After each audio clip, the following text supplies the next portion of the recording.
Welcome to Cooking with Bob. Today we'll make souvlaki. You'll need at least one boneless pork chop for each person you're feeding. You'll need a couple sweet onions and a bell pepper.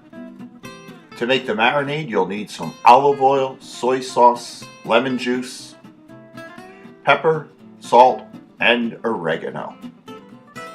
Cut the peppers down to 1 inch, cut the onion into eighths, and cut the pork into cubes. Put it in a bowl or a bag. Mix your liquid and dry ingredients to make the marinade. Refrigerate your marinade for up to 2 hours. Make sure you mix it up or shake it a bit. Then you're ready to make your skewers.